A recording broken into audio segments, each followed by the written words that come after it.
Hey guys, this is Eric, Accurate Appraisal Partners. Working on some video series. I've done a few videos in the past. I'm hoping to be a little more consistent and better with them.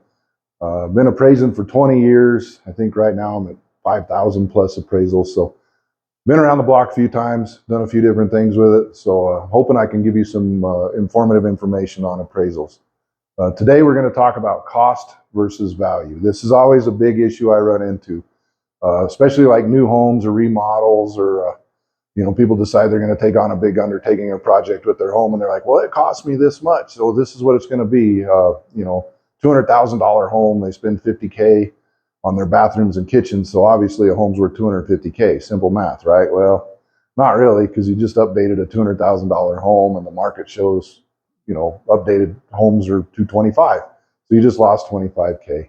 So let's look at cost versus value. This is really important for when you're building things, remodeling homes, just entertaining any kind of projects, spec homes. So I got an example here. I just did an appraisal for a really nice person. Older home, a lot smaller, under 1,000 square feet. They bought it several years ago, I think like 6 years ago, for 80,000. They sunk 230 grand in it, and then they were looking at selling it. And then they were looking at a couple sales and listings in the market, and then they were assuming that that was what it was worth, cost versus value.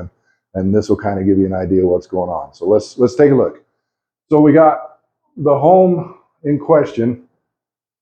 It was a 950 square foot home, one bed, one bath. So right there, it's almost kind of under market standards. It's a really nice home, beautiful remodel. 1,000 square foot's not under market standards, but one bedroom is a really tough one. It's kind of a killer. They bought the home like 6 years ago for 80K. And then from like when they bought it for like a year and a half, they've sunk 230K in it.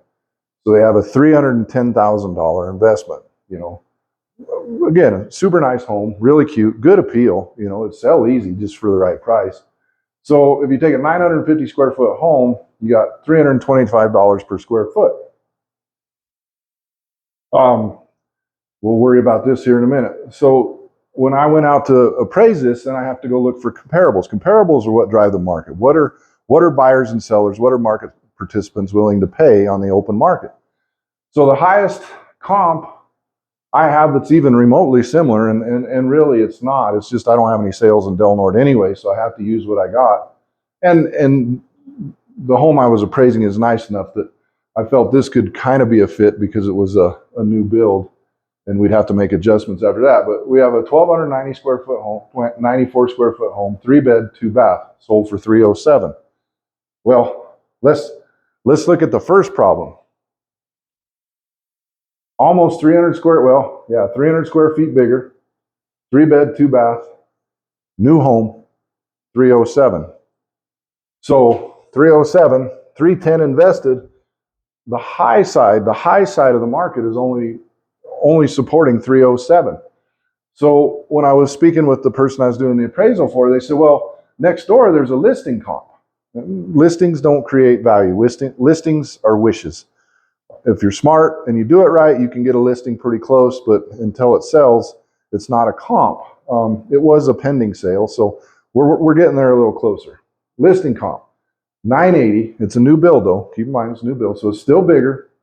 2-bed, 1-bath. I didn't write it down, but it does have a 2-car garage. It's listed for 355. So we have a sale at 307, sold for 237 a square foot. We got a listing under contract, a pending sale for 355,362 a square foot. So now we got this huge range here.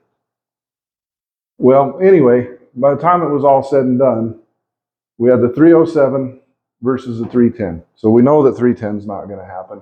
If we took an established price per square foot, 307 divided by 1294 is 237 a square foot rounded. Well, if we did it, it's not how appraisals work, but if we did it in just simple math, an established market price that is acceptable is 237. Well, if we took 237 times 954, that only makes that house worth $226,098, or let's just say 226,000 rounded. So now look at the price difference here I mean, we're what, $80,000, $90,000 price difference from what's invested. So cost versus, well, price or price.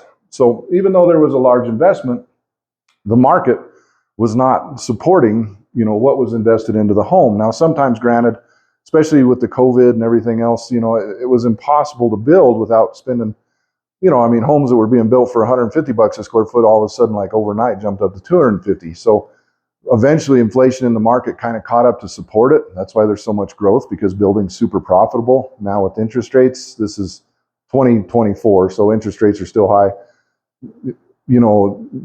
Now building's slowing down because it's not as profitable and people can't afford to buy stuff. So the basics is, if you pay this to build it or to remodel it, and the market is only going to support a certain level, the cost is not always equal to the price. And then later on, I was talking to the sales agent of this property, and because this one is smaller, less beds and baths, but listed almost $50,000 higher than this one at $362 per square foot, this one, the contract fell through, the sale fell through. This home set the market precedence for Del Norte. This home was basically a dream, but either way, neither of these homes could support what was invested in this home. So I don't know if that's a good example or not, but the basics is, I run into this a lot. I do like new construction where people go do the construction. Sometimes they even pay cash. Then they want to go refinance it and pay themselves back with the bank. I did one the other day. The builder even showed up to meet me to tell me how I'm supposed to do my job. And he's like, well, this home over here just sold for $1.5 million, and this home over here just sold for $1.4 million. And I already looked at these homes for possible comps. The problem was, they're like 2,000 square foot bigger, or one's on 10 acres, and the home I was appraising is only on 2 acres. So I'm like, well, just because this nice couple spent, like $1.3 million to build it, it doesn't mean that that's what it's going to be worth. You can butter it up and you can go try to show them all these fancy sales. But if you're not comparing, this is the other thing, if you're not comparing apples to apples, and this isn't really even apples to apples, then we run into another situation, because what this is established is sold for, by the time I adjust down from $1,294 to $954, well, we're cutting some off this price. By the time I adjust down 3 beds to 1 bed, 2 bath to 1 bath, plus this is a new build, and this is a completely updated, it's like a 100-year-old home, we're still knocking it down, and we're coming in closer down to this range. And that's what I ran into with this other home I did. It was a really high value home. They were trying to compare it to stuff that wasn't comparable, just so they could make themselves feel better about building it. Well, when I came in and appraised it, it just wasn't there. So cost versus price. Always do your homework if you're going to build or remodel, and try to figure out, is the cost of building this going to equal to what the market value will represent?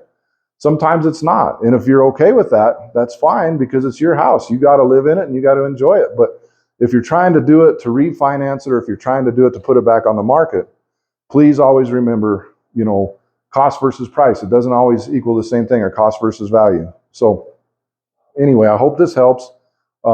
Check out my website, www.accurateappraisalpartners.com. It'll be in the comments. You can get that. There's ways to get a hold of me. I'm not geographically competent in other areas, but I could probably answer questions. If you're in my area and you do have questions, or think you need an appraisal for something like this, let me know. I'd be happy to help. All right. Thank you, and have a good day.